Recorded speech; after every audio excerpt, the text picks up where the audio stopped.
சென்னை மாமல்லபுரத்தில் உள்ள தனியார் மண்டபத்தில் தாவேகாவின் சிறப்பு பொதுக்குழு கூட்டம் தொடங்கியிருக்கிறது. அதனை தற்போது நாம் நேரலையில் பார்த்து கொண்டிருக்கிறோம். இந்த கூட்டத்திற்கு அக்கட்சியின் தலைவர் விஜய் வருகை தந்திருக்கிறார். அவர் தொண்டர்களையும் நிர்வாகிகளையும் பார்த்தவாறு கையசைத்தவாறு மேடையில் நிற்கக்கூடிய அந்த காட்சிகளை நாம் பார்த்து கொண்டிருக்கிறோம். தமிழக வெற்றி கழகத்தின் சிறப்பு பொதுக்குழு கூட்டம் தொடங்கியிருக்கிறது. அண்மை செய்தியாக அதனை தற்போது நாம் பார்த்து வருகிறோம். விஜய் தலைமையில் இந்த சிறப்பு பொதுக்குழு கூட்டமானது தற்போது தொடங்கி மாமல்லபுரத்தில் நடைபெற்று வருகிறது. சொன்னபடியே செங்கல்பட்டு மாவட்டம் மாமல்லபுரத்தில் ஒரு தனியார் மண்டபத்தில் இந்த சிறப்பு குழுவானது தற்போது தொடங்கி இருக்கிறது. செங்கல்பட்டு மாவட்டம் மாமல்லபுரத்தில் தாவேகா சிறப்பு பொதுக்குழு கூட்டம் தொடங்கியிருக்கிறது. கூடுதல் விவரங்களை செய்தியாளர் ராஜேஷ் வழங்க கேட்கலாம். ராஜேஷ், இந்த சிறப்பு பொதுக்குழு கூட்டத்தின் நோக்கம் என்ன? எத்தனை மணி நேரம் நடக்கும் என்று எதிர்பார்க்கப்படுகிறது? இதில் விஜய் உரையாற்றவும் வாய்ப்பு இருக்கிறதா? தமிழக வெற்றி கழகத்தினுடைய சிறப்பு பொதுக்குழு கூட்டம் செங்கல்பட்டு மாவட்டம் மாமல்லபுரத்தில் தற்பொழுது தொடங்கியிருக்கிறது. அக்கட்சியினுடைய தலைவர் விஜய் அவர்கள் தலைமையில் இந்த சிறப்பு பொதுக்குழு கூட்டம் என்பது தற்பொழுது தொடங்கியிருக்கிறது. தொடங்கிய உடனேவே தமிழ்தாய் வாழ்த்திற்கு முன்பாகவே கரூர் கூட்ட நெரிசலில் சிக்கி உயிரிழந்த அந்த 41 உயிர்களுக்கும் அஞ்சலி செலுத்தும் விதமாக 2 நிமிடங்கள் மௌன அஞ்சலி செலுத்தப்பட்டது. அதனைத் தொடர்ந்து தமிழ்தாய் வாழ்த்து பாடப்பட்டு தற்பொழுது தமிழக வெற்றி கழகத்தினுடைய அந்த உறுதிமொழி ஏற்பு நிகழ்ச்சி என்பது தற்பொழுது நடைபெற்று வருகிறது. தமிழக வெற்றி கழகத்தை பொறுத்த வரைக்குமே கரூர் சம்பவத்திற்கு பிறகாக ஒரு சுணக்கம் என்பது இருந்தது. அதனைத் தொடர்ந்து பல்வேறு பொறுப்புகள் என்பது நியமனம் நடைபெற்றது. மாணவர் அணியாகட்டும், பெண்கள் அணி, மகளிர் அணியாக இருக்கட்டும், தொண்டர் அணி உள்ளிட்ட பல்வேறு அணிகள் என்பது உறுப்பினர்கள் நியமனம் செய்யப்பட்டார்கள். உடனடியாக நிர்வாக குழு என்பது அமைக்கப்பட்டிருந்தது. அந்த குழுவுக்கு முக்கியத்துவம் அளிக்கப்பட்டு அன்றாட பணிகளை கவனிக்கும் வகையில் அந்த நிர்வாக குழுவினுடைய பணியாக இருந்தது. இதனைத் தொடர்ந்து தற்பொழுது தீர்மானம் நிறைவேற்றக்கூடிய அந்த சூழல் என்பது இருக்கிறது. தமிழக வெற்றி கழகத்தை பொறுத்த வரைக்குமே 10க்கும் மேற்பட்ட அந்த தீர்மானங்கள் இந்த பொதுக்குழு கூட்டத்தால் நிறைவேற்றப்படும் என்று எதிர்பார்க்கப்படுகிறது. இந்த பொதுக்குழு கூட்டத்தை பொறுத்த வரைக்கும் ஏற்கனவே நாம் சொன்ன மாதிரியே அந்த கரூர் சம்பவத்திற்கு மௌன அஞ்சலி இரங்கல் தெரிவித்து தீர்மானம் நிறைவேற்றப்பட இருக்கிறது. அதே போல விவசாயிகள், பெண்கள் பாதுகாப்பை உறுதி செய்ய வேண்டும். அதே போல SIRக்கு கண்டனம் தெரிவித்து இப்படி 10க்கும் மேற்பட்ட தீர்மானங்கள் நிறைவேற்றப்பட இருக்கிறது. சரவணன்.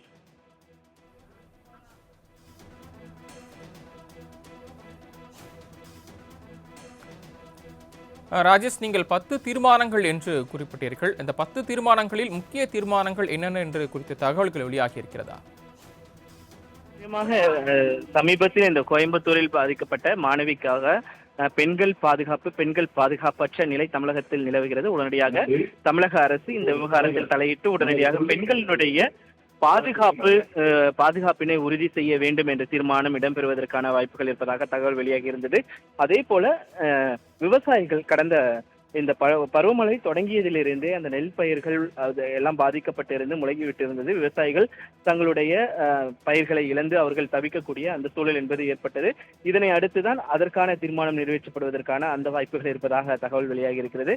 இப்படியாக முக்கியமான தீர்மானங்கள் பல நிறைவேற்றுவதற்கான அந்த வாய்ப்புகள் இருக்கிறது. இடையிலே தற்பொழுது இலங்கையில் அந்த மீனவர்கள் கைது செய்யப்பட்டார்கள். உடனடியாக மீனவர்கள் விடுவிக்கப்பட வேண்டும், மத்திய அரசு உடனடியாக இதில் தலையிட வேண்டும் உள்ளிட்ட பல்வேறு தீர்மானங்கள் நிறைவேற்றுவதற்கான இந்த வாய்ப்புகள் இருக்கிறது. சரணா.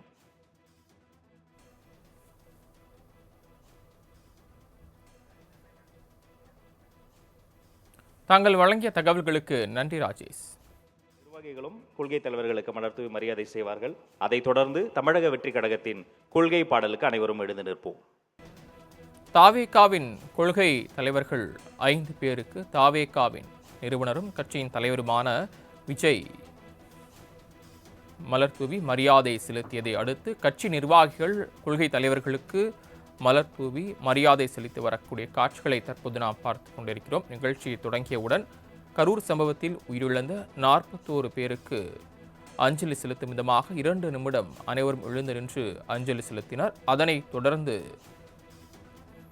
தமிழ்தாய் வாழ்த்து பாடப்பட்டது.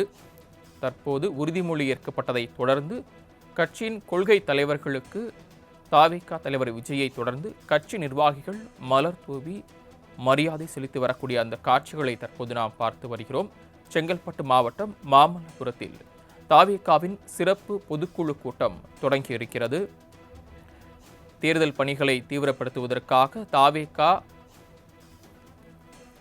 அடுத்தடுத்த தேர்தல் நடவடிக்கைகளை எடுத்து வரக்கூடிய நிலையில் தேர்தல் பணியின் ஒரு பகுதியாக தாவேகா சிறப்பு பொதுக்குழு கூட்டம் செங்கல்பட்டு மாவட்டம் மாமல்லபுரத்தில் தொடங்கியிருக்கிறது. இதில் கட்சியின் தலைவர் தாவேகா தலைவர் விஜய் தலைமையில் பொதுக்குழு கூட்டம் தொடங்கி நடைபெற்று வருகிறது. 2000க்கும் மேற்பட்ட கட்சி நிர்வாகிகள் இந்த கூட்டத்தில் பங்கேற்றிருக்கிறார்கள். இதில் முக்கியமாக 10 தீர்மானங்கள் நிறைவேற்றப்பட இருப்பதாக தகவல் வெளியாகியிருக்கிறது.